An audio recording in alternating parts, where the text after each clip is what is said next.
It's an album spotlight. Jingle's so nice. It is. It's a very nice one, that, isn't it? It's not nice when you Fantastic. listen to it 6,000 times while you're setting up. But it's a nice one. You're welcome. Everything Harmony by the Lemon Twigs. That is the album. We're going to talk about it in a different way to usual, apparently, because Yeah, we're not doing track by track, are we? Whoa! We're free for all. Like I'm kicking off with the free for all here. Fuck you and your thoughts. Yeah, we're not going to do it like usual, but I am. So the first This song, guy. When Winter Comes Around, that's a good enough opener. Good enough opener. Yeah. Now I'm gonna interject, boys. I've listened to this album a few times, but I can't differentiate anything other than the singles, except for this one and one later. And I really like it. I like all the sounds. I'm not surprised that I like what it sounds like. The harmonies are fantastic. It's just a nice album, and that's pretty much me. Yeah. It's just lovely, isn't it?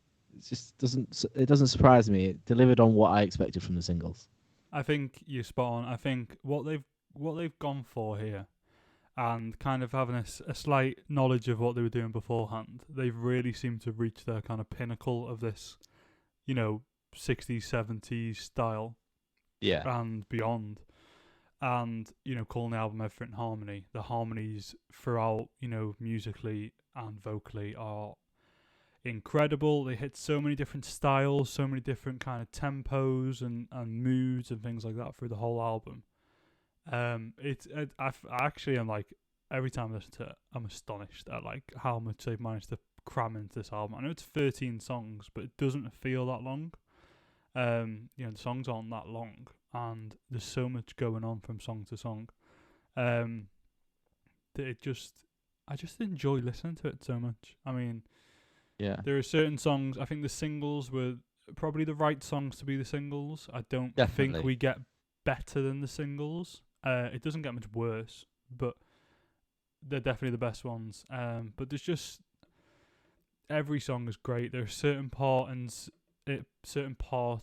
in different songs that really get to me, like in my head when they sing again and again and again and again, that kind of melody. Love that, absolutely love that. And every time it comes on, I want to kiss it. Yeah, the singles definitely highlights for me. They definitely pick the right ones, like you say. I do feel like there are some song placements that don't fit right, though. For example, I Don't Belong to Me. I felt it was in a bad place when I was listening through it. I felt like this didn't seem like a good way for this album to go at this point. But it's a good song. In my head, obnoxiously catchy, in like the best kind of way. I mean, when I've been with you, you just keep constantly going in my head every 2 seconds, but it is just what you want to do with it.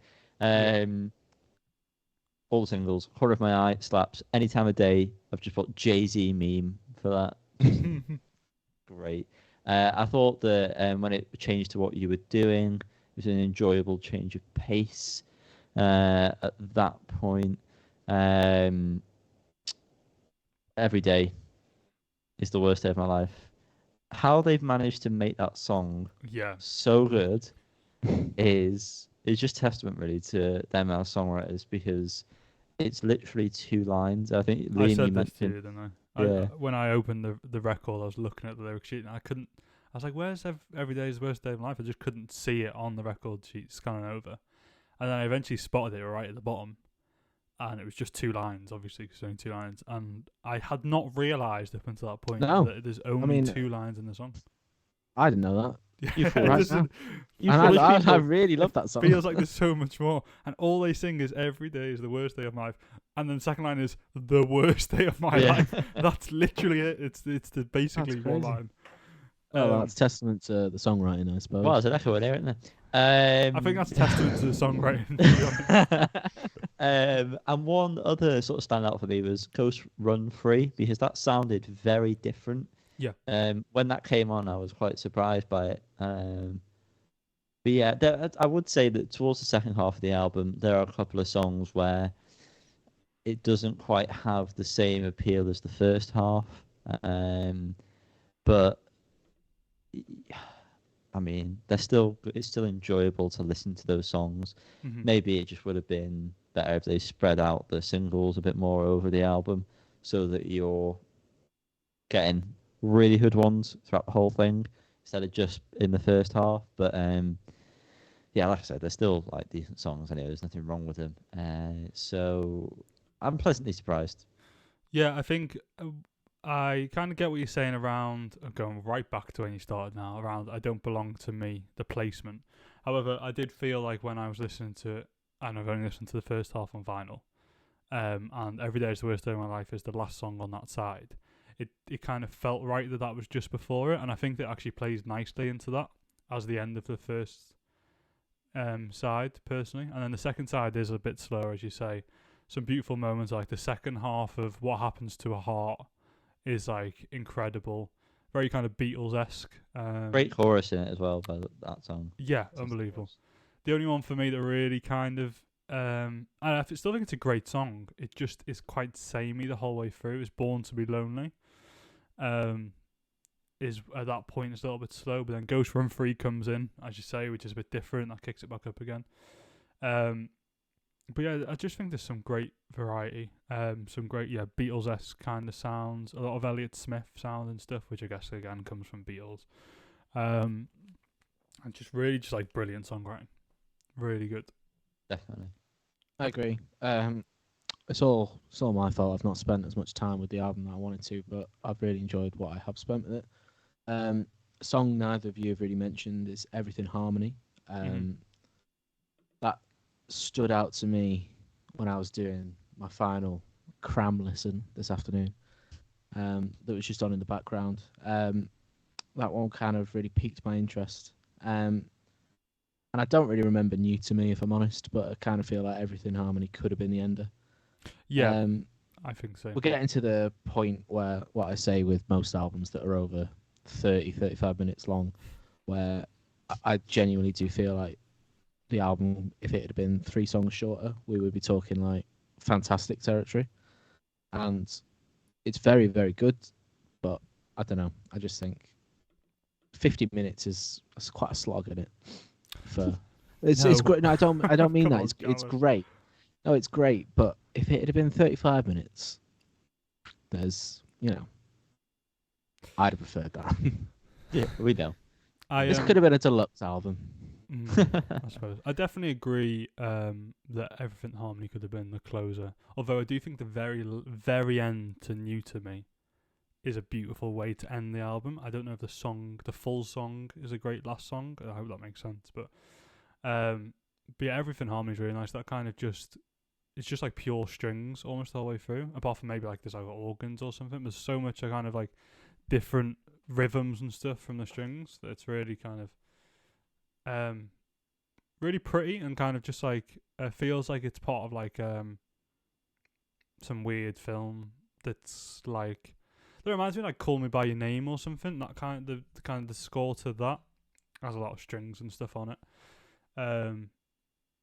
I don't know unless you've seen that film. Not really. It's just a bad reference point, but yeah, great anyway. Yeah, that was nice and succinct. I like that new way of talking about it, where it's a bit more chatty. Has anybody got anything else they would like to say?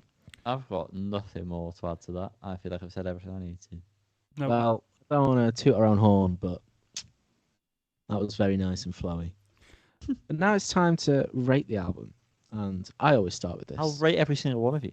And I feel like it's probably a little bit... presumptuous? Yeah, that's a good word.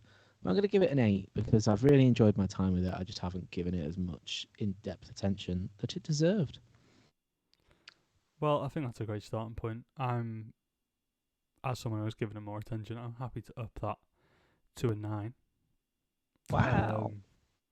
I mean, 10's hard territory to reach, but you're right. it's it's not far. And it's off. definitely not a 10. So it'd be weird if you gave it that. I'm also going to give it, Cal, an 8. Make my job hard. Okay. Make your job so hard. So that then gives us a combined foolish score of 8 out of 10. Ding dong, ding dong. I fucked something up here. Let me fix it quickly before it gets. Oh no! Oh no! Oh, fucking hell. Doing this live. Oh no! We've lost it. Oh, fuck's sake. Hang on. No. No. No. 8 out of 10. Yay. Live production, guys. Fun. What was it, Tom? Fantastic.